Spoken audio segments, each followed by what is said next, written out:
भवति भारत अभ्युत्थानम् अधर्मस्य तदात्मानं सृजाम्यहम् परित्राणाय साधूनां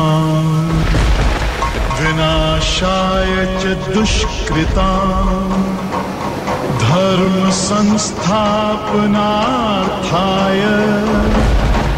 संभवामि युगे युगे।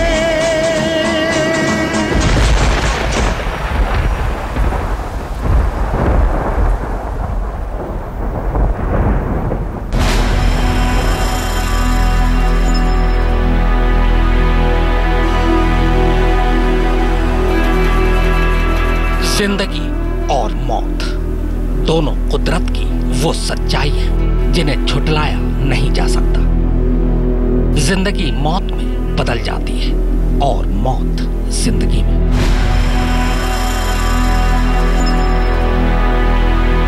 सबको लगता है कि हम पहाड़ कभी मरते नहीं, लेकिन ये झूठ है।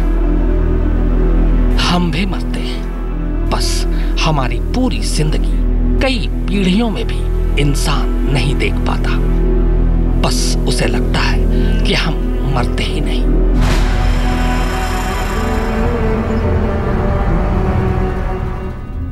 नमस्कार, मैं हूं भुवनेश सेंगर और आप देख रहे हैं वारदात। 1 साल पहले केदारनाथ में आई तबाही के निशान आज भी केदारनाथ और उसके आसपास के जंगलों में देखे जा सकते हैं। इस तबाही की वजह से भक्तों का भगवान और उनके धाम से आस्था के अलावा दर्द का रिश्ता भी बन गया। लोगों के दर्द की कहानियां तो आपने बहुत देखी और बहुत सुनी, लेकिन कभी उनके दर्द को भी सुना है जो सदियों से जिंदगी का ये तमाशा देख रहे हैं, वो जो इस काल चक्र के सबसे बूढ़े गवाह हैं। बस आज हम उन्हीं के दर्द को आपको सुनाएंगे।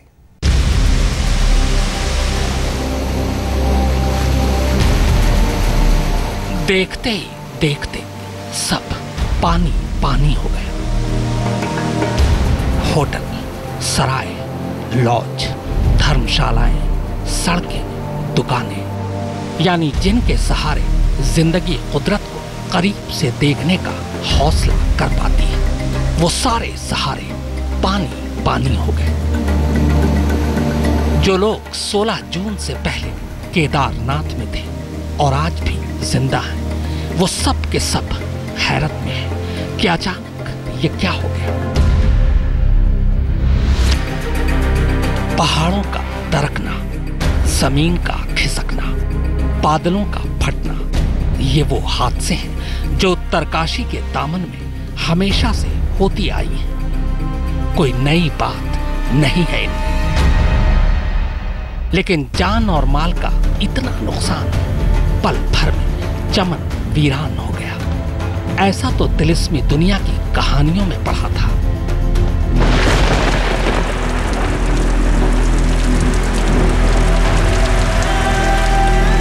अचानक गर्मी से तपते देश में मॉनसून ने इस बार 13 दिन पहले ही दस्तक दे दी थी।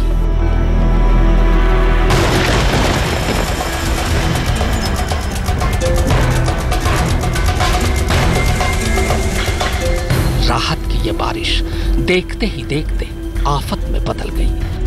उत्तराखंड के दामन में बहने वाली अलकनंदा की सभी सहेलियां भागीरथी, धौली, पिंडर, मंदाकिनी, विष्णु गंगा ने अचानक उस इंसान को चुनौती देने की ठान ली जो घमंडी हो चुका है, जिसे लगता है कि कुदरत के दिन और रात भी उसकी बनाई सरकारों के गुलाम हैं।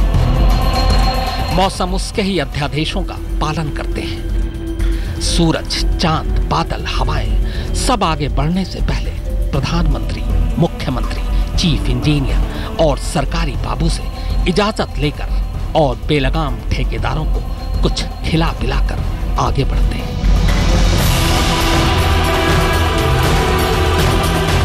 पर इस बार अचानक इन नदियों ने फैसला कर लिया कि वो तरक्की के नाम पर की जा रही इस गैर कानूनी छेड़छाड़ से अपनी जमीन को पाक करेंगे।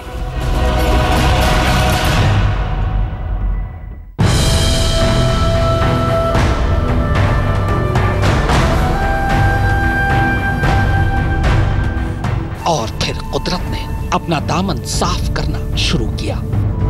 केदारनाथ के मुख्य हिस्से, जिसमें सदियों पुराना गुंबद भी है, को छोड़कर सारा कचरा साफ कर दिया। गौरीकुंड कस्बे का बड़ा हिस्सा और रामबाड़ा, जहां बेतरतीब मानव निर्मित भवन और बाजार बढ़ गए थे, का नामो निशान तक मिटा दिया।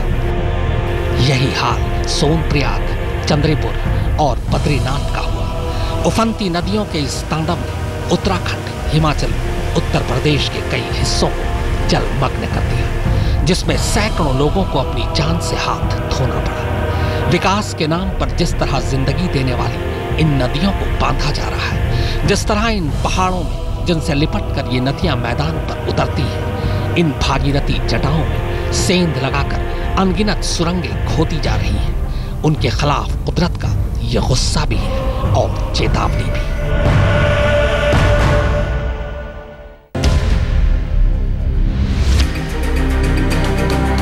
पिछले लगभग 30 सालों में जब से उत्तराखंड राज्य बना है, विकास और पर्यटन के नाम पर हर तरह की दुकानें खुल गई हैं। मनमाने तरीके से जहां जमीन की खरीद फरोख्त हो रही है, अंधाधुंध खुदाई चल रही है, बिजली के नाम पर जगह जगह डैम बनाकर नदियों को बांधा जा रहा है। विकास के लिए टिहरी जैसी प्राचीन बस्तियों की आहुति ले ली गई। नतीजा सामने है, यानी कहर आसमानी जरूर था, पर बुनियाद इंसानों ने ही रखी।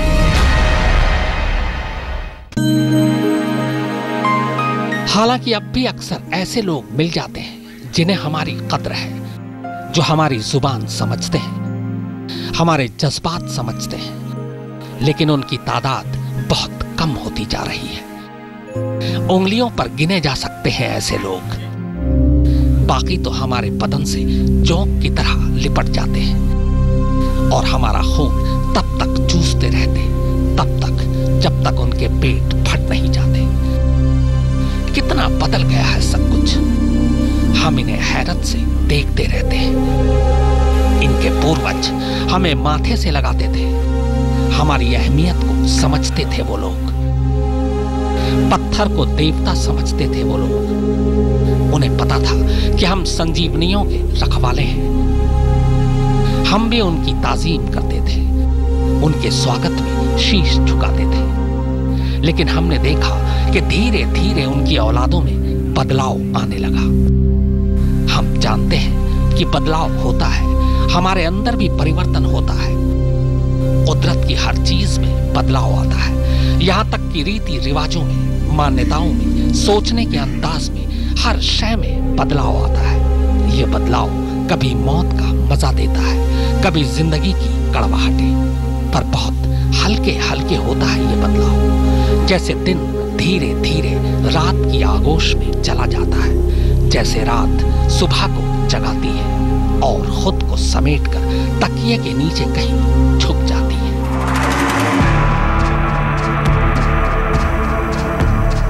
मगर ये इंसान की नई औलादें सब कुछ झटके में बदल देना चाहती हैं, और ये झटके हमारे शांत स्वभाव को बहुत ज्यादा जख्मी कर देते हैं। ऐसा लगता है जैसे घर में डाकू घुस आए हों, जिन्हें घर के लोगों से कोई मतलब ना हो। हमें मरा हुआ समझ लिया है इन्होंने, जबकि सच ये है कि ये खुद जिंदा लाशें बन चुके हैं। जमीन से इनका रिश्ता टूट चुका है। हमारी नसों पर ये अपनी गाड़ियां इतनी तेज दौड़ाते हुए इधर उधर घूमते रहते हैं। न जाने कैसी कैसी मशीनें इजाद कर ली हैं इन्होंने। बस दिल नहीं है इन मशीनों के पास, वरना ये भी इनकी जैसी ही तो है। वैसे जिनके पास दिल है, उनके पास भी कहां दिल है।